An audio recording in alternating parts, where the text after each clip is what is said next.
What's going on, superhero fans, and welcome back to OneVerse. Spider-Man Brand New Day's marketing campaign has officially reached another level because Marvel and Sony have launched something that goes far beyond a normal movie advertisement. This time, they've taken an actual concept from the film and brought it into the real world. If you've seen the latest Spider-Man promo, you've probably heard about something called Spidey Tracker. At first glance, it looks like a fun promotional website, but the interesting part is that Spidey Tracker isn't just marketing material. It actually exists within the movie's story as well. So what we're seeing online is apparently the same thing that exists inside the film itself, and it seems to be directly connected to Ned Leeds and MJ's subplot. Looking at the promo itself, Sony presents it as a funny online presentation where Ned Leeds introduces himself as the founder and CEO of Spidey Tracker. The entire setup feels like a parody of a TED Talk, except here it's called a Ned Talk. It's actually a pretty clever piece of marketing because it manages to entertain fans while also teasing important story elements from the movie. What's especially funny is that after Doctor Strange's spell, Ned technically isn't Spider-Man's man in the chair anymore. He no longer remembers Peter Parker, yet he's still doing exactly what he used to do. He's tracking Spider-Man, monitoring his activities, and trying to uncover the truth behind the masked hero. Throughout the promo, Ned talks about Spider-Man as if he's a celebrity and starts listing all of his accomplishments. This is actually an important reminder of how the spell from No Way Home works. People forgot Peter Parker, but they didn't forget Spider-Man. Ned and MJ still remember all the adventures they had alongside Spider-Man. They remember being saved by him, they remember traveling with him, they remember the major events he was involved in. The only thing missing is the memory that Peter Parker was behind the mask. Because of that, there's still a strong emotional connection to Spider-Man, even if they no longer know who he really is. One of the coolest details appears in the background, where Ned has created a giant conspiracy board dedicated to Spider-Man.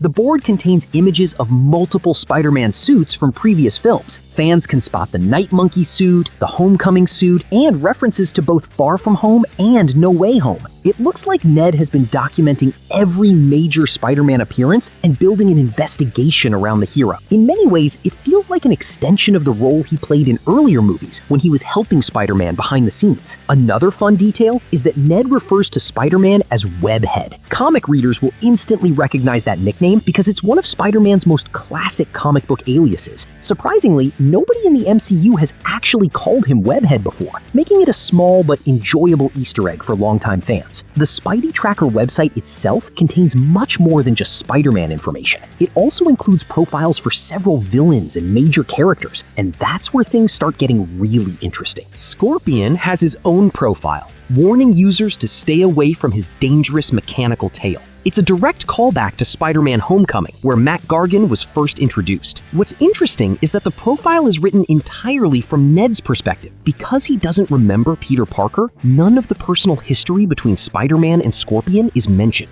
Boomerang also receives a profile, highlighting his signature weapons and combat style. The artwork used for the character seems heavily inspired by classic Amazing Spider-Man comic covers. In fact, that comic-inspired approach appears throughout the entire website. Director Destin Daniel Cretton has already hinted that many moments in Brand New Day draw inspiration directly from comic panels, and this promotional campaign seems to continue that idea. Tarantula's profile focuses on his poison-tipped boots, another detail pulled directly from the comics, but perhaps the most interesting profile belongs to the hand. Ned jokingly asks why ninjas are back in New York again. On the surface, it's a simple joke, but for longtime Marvel fans, it's actually a major reference to the Daredevil side of the universe. In Daredevil Season 2 and The Defenders, the Hand was one of New York's biggest threats. So when Ned talks about them returning to New York, it almost feels like an indirect acknowledgement that those events happened within MCU continuity. Punisher's profile is also pretty entertaining because it focuses heavily on Frank Castle's violent reputation. Based on the promo, it sounds like Spider-Man and Punisher have already crossed paths at some point. Peter clearly disagrees with Frank's methods. Punisher believes in permanently eliminating criminals, while Spider-Man always tries to save lives whenever possible. That clash of ideologies could end up becoming one of the most compelling parts of the movie.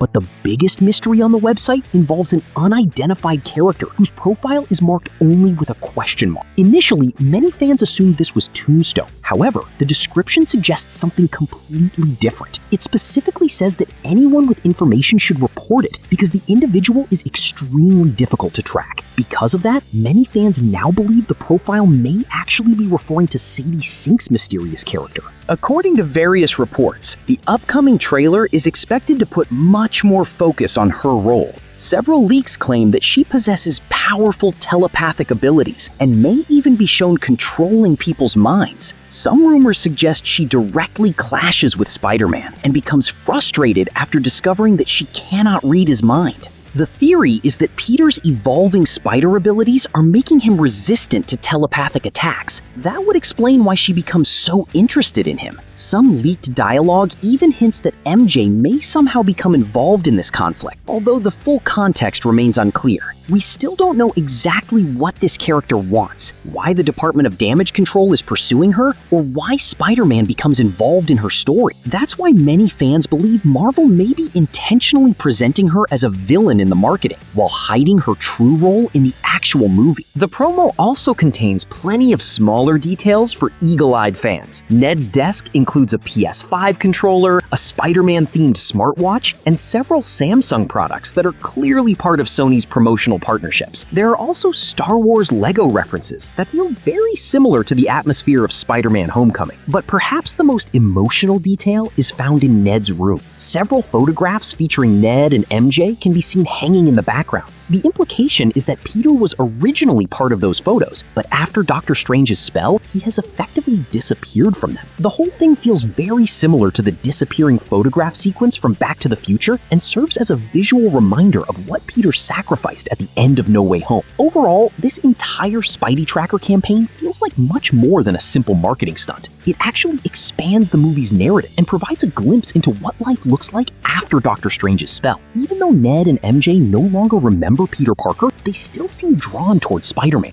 Deep down, he remains an important part of their lives, and they may be getting closer to uncovering the truth once again. And if that's where this story is heading, then Brand New Day might not just be Peter Parker's journey. It could also be the story of Ned and MJ slowly rediscovering the person they once cared about but can no longer remember. So, here's the big question for all of you. Do you think Ned and MJ will figure out on their own that Spider-Man is Peter Parker? Or do you think Peter will eventually decide to tell them the truth himself? And if that reunion happens, should it happen at the end of Brand New Day or be saved for a future Spider-Man movie? Please share your thoughts and theories in the comments. And if you're enjoying our daily uploads, then don't forget to like, share, and hype them up. If you're new to our channels and want to see daily Marvel, DC, anime, MonsterVerse, and superhero content, then make sure to subscribe and turn on notifications. So this is it, guys. Thanks for watching the video, and I'll see you in our next upload.